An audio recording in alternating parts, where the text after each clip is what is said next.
It had a Lamborghini-style V8, show-stopping design, and was named after a world expo. Yet almost no one remembers it. Here are 12 secrets about the Alfa Romeo Montreal, the forgotten Italian supercar many car enthusiasts don't know about. The Montreal wasn't supposed to be a production car at all.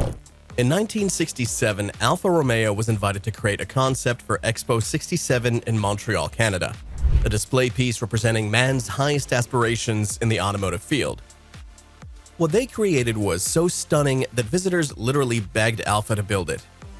Unlike today's concept cars that tease production models, the Montreal concept was purely a design exercise with no production plans whatsoever. Think about that, a car so beautiful that the public demanded it to be built. That's like if Tesla revealed a concept at CES and then built it only because people wouldn't stop talking about it. When Alfa Romeo decided to put the Montreal into production, they faced a major problem. What engine would power this new supercar? The solution came from an unexpected place. The Montreal received a detuned version of the same V8 engine from Alfa's legendary Tipo 33 race car. This wasn't just any engine. It was a high-revving 2.6-liter V8 that screamed to 7,000 RPM, producing over 200 horsepower when most family cars had less than 100. Imagine buying a road car today with a Formula 1 engine inside. That's essentially what Alfa Romeo did with the Montreal. The Montreal wasn't just an Alfa Romeo, it was a collaboration between two Italian legends. When Alfa provided the engineering, the body was designed by Marcello Gandini at Bertone, the same man who designed the Lamborghini Miura and Countach. Look closely at the Montreal's profile and you'll see hints of the Miura's DNA. The sloping hood, the midsection proportions, it's like the Miura's more practical cousin.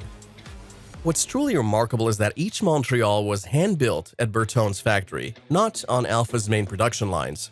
This wasn't mass production, it was closer to artisanal craftsmanship. The Montreal has one of the strangest headlight designs ever put on a production car. Those slats that partially cover the headlights aren't just for show, they're actually functional.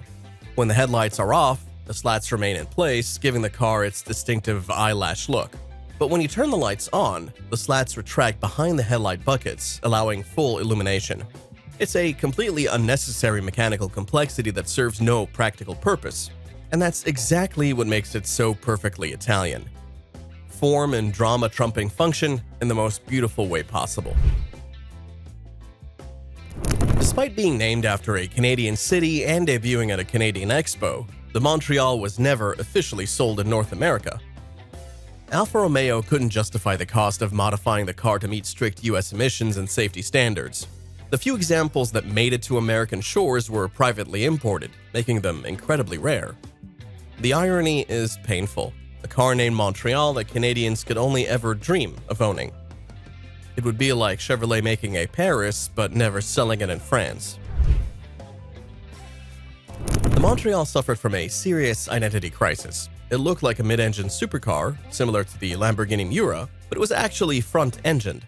This confused buyers who expected the driving dynamics of a mid-engine car but got something completely different. The Montreal was caught between worlds. Too expensive to be a sports car, not exotic enough to be a supercar. It was priced against the Porsche 911 and Jaguar E-Type, but without the racing pedigree of either. This positioning problem haunted sales throughout its production. The Montreal had catastrophically bad timing. Production began in 1970, just before the 1973 oil crisis sent fuel prices skyrocketing. Suddenly, a thirsty Italian V8 that returned about 15 miles per gallon became nearly impossible to sell. Sales plummeted, and by 1977, Alfa Romeo quietly entered production after building just 3,925 cars. To put that into perspective, Porsche built over 80,000 911s during the same period.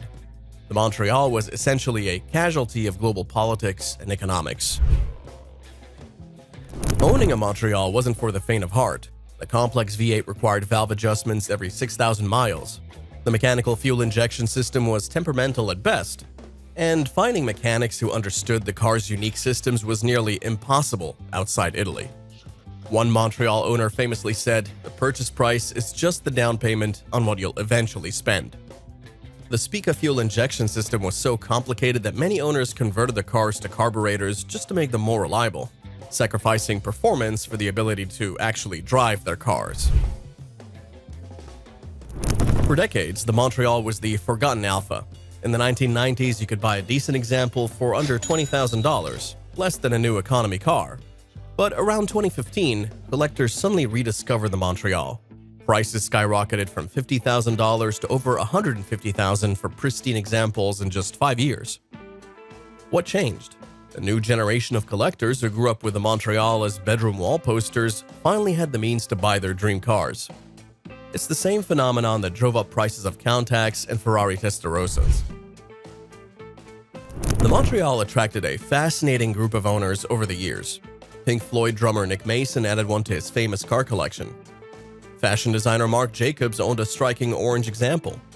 But perhaps most fittingly, legendary car designer Giorgetto Giugiaro, who worked at Bertone before starting his own firm, owned a Montreal for years. That's the ultimate compliment, a car designer choosing to own a competitor's design. These weren't just rich people buying status symbols, they were connoisseurs who appreciated the Montreal's unique place in automotive history. The production Montreal retained several features from the concept car that would normally be eliminated for cost or practicality reasons. The distinctive side vents behind the doors weren't just styling elements, they helped cool the V8 engine. The dashboard was aircraft-inspired, with a unique wraparound design that made the driver feel like a pilot. Even the seating position was unusually low and reclined for a grand tour, giving it a more exotic feel than other Alfas of the era. In 2019, rumors swirled that Alfa Romeo was considering reviving the Montreal name for a new flagship model. Design studies and renderings circulated online, exciting fans worldwide. The proposed new Montreal would have been a hybrid supercar competing with the Acura NSX and higher-end Porsche models. But as Alfa's parent company merged with PSA to form Stellantis, the project was quietly shelved. For now, the Montreal remains a one-hit wonder, a brief, brilliant flash of Italian automotive artistry that never got a sequel. The Alfa Romeo Montreal represents everything we love about classic Italian cars. It's beautiful, impractical, temperamental, and utterly captivating. It's a car that shouldn't have existed at all, born from a concept, powered by a race engine, and built during the worst possible time for fuel-thirsty sports cars. Yet despite all the odds, it became one of the most distinctive and now collectible Alfas ever made. The Montreal reminds us that sometimes the most memorable cars aren't the best sellers or the record breakers. They're the beautiful oddballs that dare to be different. If you enjoyed learning about this forgotten Italian gem, hit the like button and let me know in the comments which other overlooked classics you'd like me to cover next. And don't forget to subscribe for more automotive secrets that most people never hear about.